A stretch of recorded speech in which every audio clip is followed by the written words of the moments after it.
o tema da guerra é sempre muito controverso e sempre muito trágico. E tudo que a gente possa falar sobre guerra em nosso tempo de hoje é muito romântico, mas a gente não fala com realidade. Em que sentido que eu falo que a guerra pra gente é romântica? Porque a gente não vive guerra. A gente vive conflitos aqui com a criminalidade, basicamente, né, polícia e bandido, e mas a gente não vive um contexto de guerra, ao menos assim aqui na nossa região, nosso país. A gente fala de às vezes até de guerra em outros lugares, mas não temos assim a experiência do horror que causa a guerra, especialmente para a população mais vulnerável. Bom, ali no século XVII, nós tivemos diversos conflitos que estiveram ali pela Europa, diversas guerras, e uma delas foi uma guerra que teve um cunho puramente religioso, por incrível que pareça. A gente ouve tanto na Sagrada Escritura, né, sobre a questão também das guerras, e ali a gente encontra alguns conflitos que têm a sua origem em questão religiosa. E um desses conflitos foi a chamada Guerra dos 30 Anos. A Guerra dos 30 Anos foi uma guerra que começou na Alemanha, mas também atingiu a França, atingiu a Europa, a Espanha, que foi uma guerra entre principados. Como assim principados? No contexto aqui do chamado Sacro Império Romano-Germânico, aqui, que a gente tem digamos assim, um resquício do Império Romano ali, tendo a sede basicamente ali na Alemanha também, enfim. Nós temos nesse período aqui vários principados, ou seja, famílias nobres que se instalam com certa autoridade, certo poder regional, certo ali, digamos, em cada região tinha ali um príncipe que governava aquela região. Em outra região, outro príncipe. Se vamos tentar se imaginar que se aqui a gente tivesse, né, um reino nessa região dos lagos e cada cidade fosse um principado. Então, assim, temos um poder político unificado, mas também tem os poderes locais. Ou no estado do Rio de Janeiro, que sabe, a gente poderia mensurar assim, o estado do Rio de Janeiro e cada município fosse um principado. Bom, o que acontece? Com o advento, com o crescimento do protestantismo, o que houve ali de organização dos principados na Alemanha? Cada principado iria escolher a sua religião, entre católica e luterana, e nessa escolha religiosa eles também fariam ali as demissões, digamos assim, dos padres e bispos, né, e assim o principado poderia se tornar luterano, se fosse o caso. Só que uma coisa é uma lei que é criada e imposta, outra coisa é uma adesão do povo.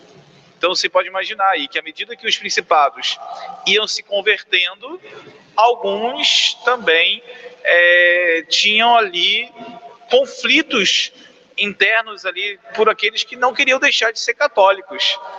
E então nós temos uma verdadeira guerra em diversos principados, e é uma guerra que não está unificada em um local, em um ponto. É uma guerra que está disseminada ali. E essa guerra atingiu a Espanha e, por isso, também atingiu muito a França. O período que toca aqui a São Vicente de Paulo, nesse conflito da Guerra dos 30 Anos, né, na verdade, não foi diretamente a Guerra dos 30 Anos, mas tem a ver diretamente com a Guerra dos 30 Anos, é uma guerra civil que houve em Paris, ali entre o ano de só confirmar aqui o ano,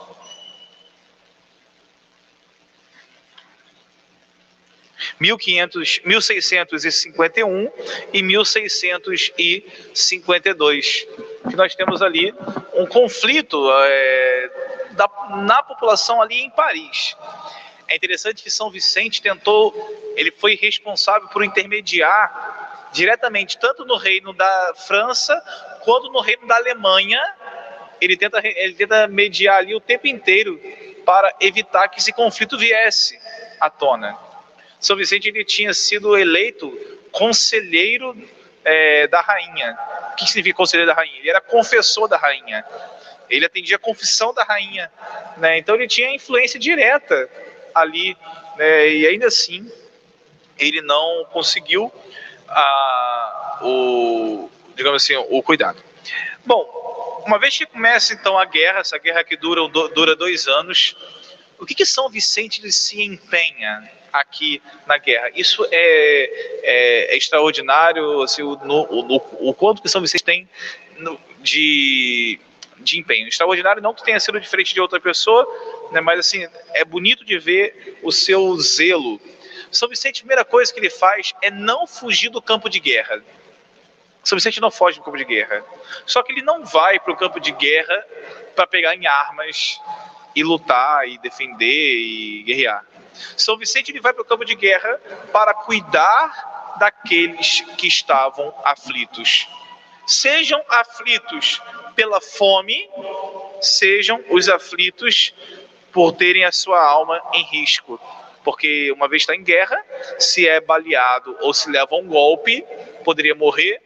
E o interesse de São Vicente que pudesse morrer na graça de Deus, que pudesse morrer ali em paz com o Senhor.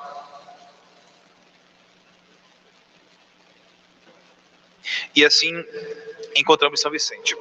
Bom, a fome se assolou de tal maneira ali na região de Paris, que as filhas da caridade, junto com os padres da missão, eles começam a fazer a distribuição da sopa, naquela expressão até popular, não sei dizer, creio que não tenha se tornado aqui popular nesse período, mas chamava a sopa dos pobres, né? Ficava cuidando da distribuição da sopa dos pobres, que é justamente isso, juntar ali um punhado de legume, se possível uma carne, cozinhar tudo junto com água e fazer ali um prato que sirva para todo mundo ao mesmo tempo.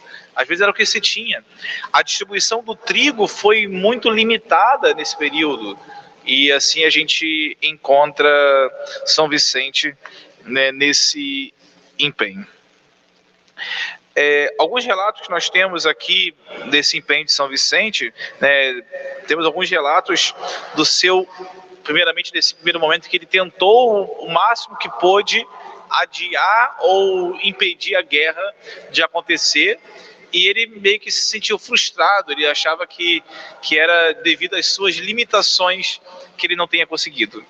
Diz ele numa carta ao cardeal da época, escrevendo o cardeal Mazarin, o famoso cardeal Mazarin: rogo muito humildemente a vossa eminência que me perdoe por ter retornado ontem à noite sem ter tido a honra de receber as suas instruções.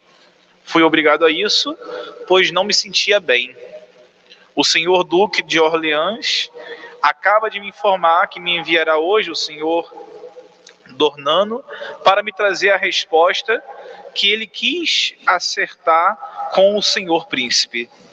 Eu falei ontem à rainha da conversa que tive a honra de ter com os dois separadamente, de maneira muito respeitosa e graciosa. Interessante aqui, a gente vê a postura de São Vicente como um conciliador, né? Como se eu tenho aqui diante de mim duas pessoas que estão brigadas e vou tentar aqui amenizar o problema, conversando com um e com o outro separadamente.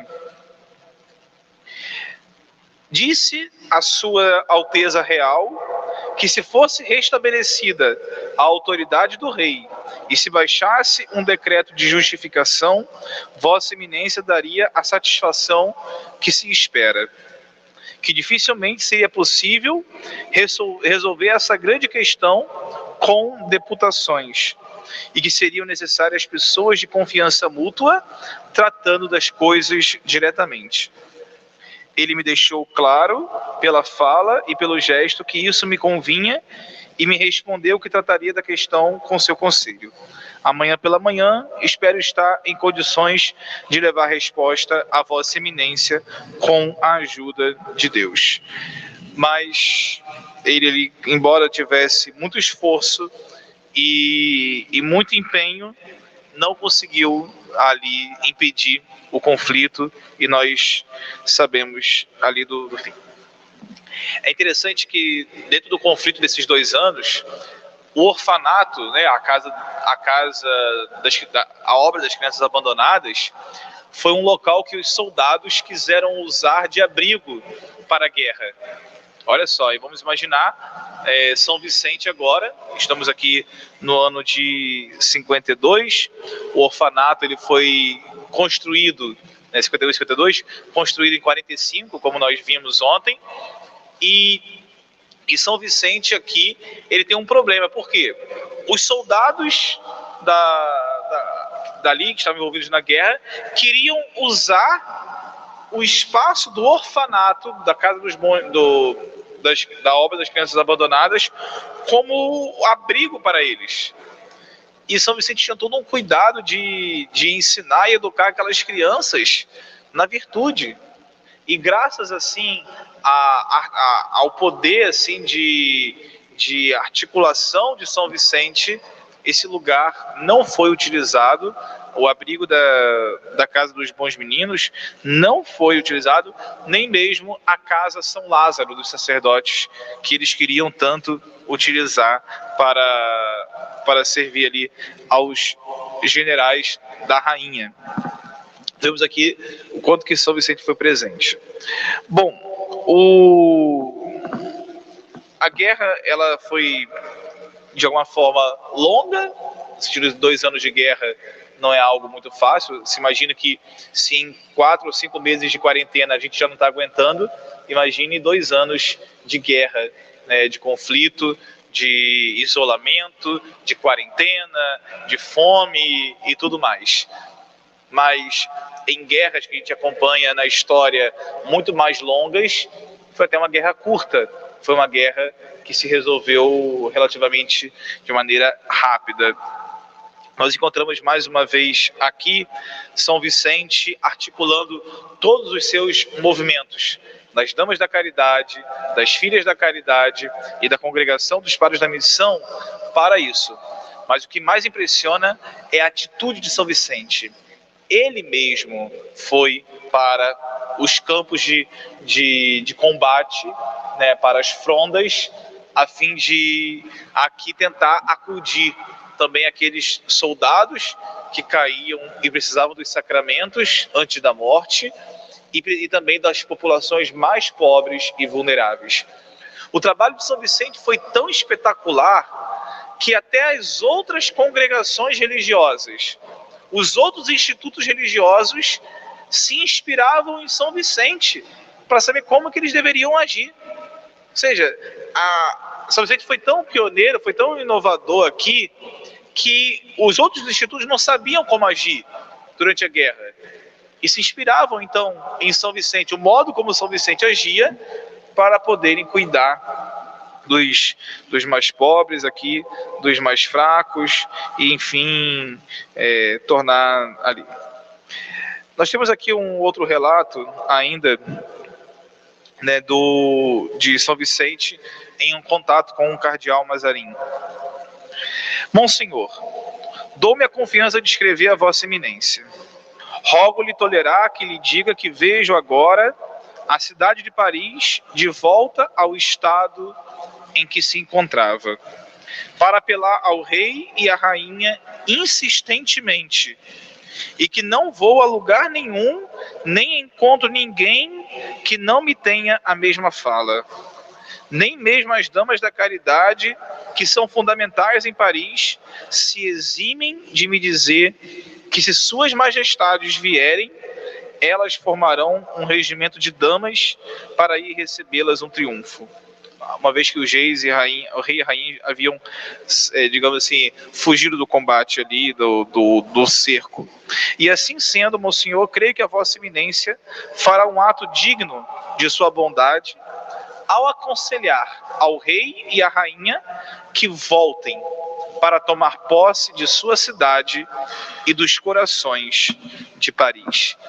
Interessante ver como que a influência de São Vicente direta aqui na pacificação de um conflito. Ele está, ao mesmo tempo, em contato com as autoridades que têm o poder de dizer sim e não para toda uma nação, para todo um conflito, e ao mesmo tempo ele está em contato com aquele que está sofrendo sem ter culpa nenhuma. Creio que todo mundo aqui sabe, quem ainda está nos assistindo e quem está aqui presente, que na guerra quem mais sofre não é quem faz a guerra, mas quem mais sofre são as populações mais pobres, são as populações mais vulneráveis, são esses que são as maiores vítimas da guerra, que, enfim, sem contar quando essas guerras não atingem ainda ali hospitais, escolas, lugares, né, de cuidado. Enfim, a distribuição, a distribuição de comida, de roupas, né, desses itens, encontrou aqui uma centralidade nas casas que São Vicente possuía em seu poder, né, ali se tornou os lugares de referência, como graças a Deus, assim, nossas paróquias também, em tempos de crise, são também tidas como lugares de referência para a caridade, e até penso que na nossa região a gente, né, precisa trabalhar mais nisso, né? Acho que a gente pode fazer mais, como sempre quando eu falo isso, não estou criticando o que nós fazemos, só acho que a gente pode ir mais além, e essa dimensão da caridade estava ali bem presente, né, bem forte, né, na vida de São Vicente. Bom, você sabe muito bem que quando a gente não tem muito condição de cuidar da nossa saúde, né, do nosso bem-estar, e se dedica a cuidar de outras pessoas que estão piores do que a gente, a tendência é também nós nos adoecermos. Ou seja, os padres e freiras que estavam na missão, claro, adoeceram também. E nós temos aqui São Vicente dando aqui um parecer sobre isso, sem esconder. Diz ele: eu, abaixo assinado, superior dos padres da congregação da missão, certifico que, considerando que metade dos habitantes de Paris estava doente, morrendo 10 ou 12 por dia, enviamos para lá 4 padres e um cirurgião para assistir essas pessoas pobres, e que lhes enviamos todo dia, exceto 1 ou 2, 16 grandes pães brancos, 15 pintas de vinho, ovos e ontem carne, e que tenham-me dito os referidos padres da congregação que é necessário enviar farinha e uma pipa de vinho, tanto para a assistência das referidas pessoas doentes, quanto das pessoas das aldeias circunvizinhas. Providenciei hoje a partida de uma charrete com 3 cavalos, carregada com 4 cesteiros de farinha e 2 pipas, para assistência dos referidos doentes de Paris e das aldeias próximas.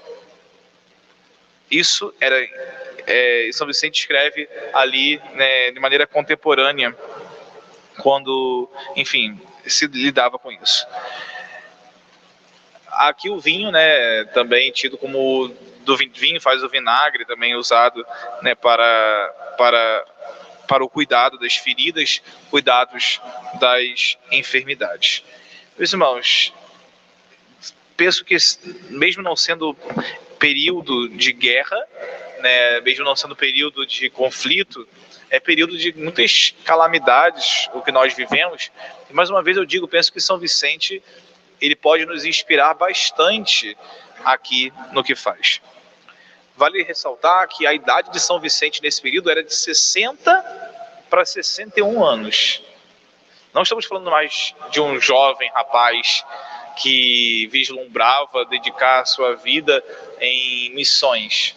Estamos falando de um homem já que 60 anos, já tinha muitas pessoas no seu comando e poderia enviar muitas outras para lá. Uma vez eu assisti um filme de São Vicente de Paulo, um filme até antigo, e uma cena que me registrou na memória ali, talvez a cena que mais eu tenho registrado na memória daquele filme, pode nos falar um pouco de São Vicente nesse momento.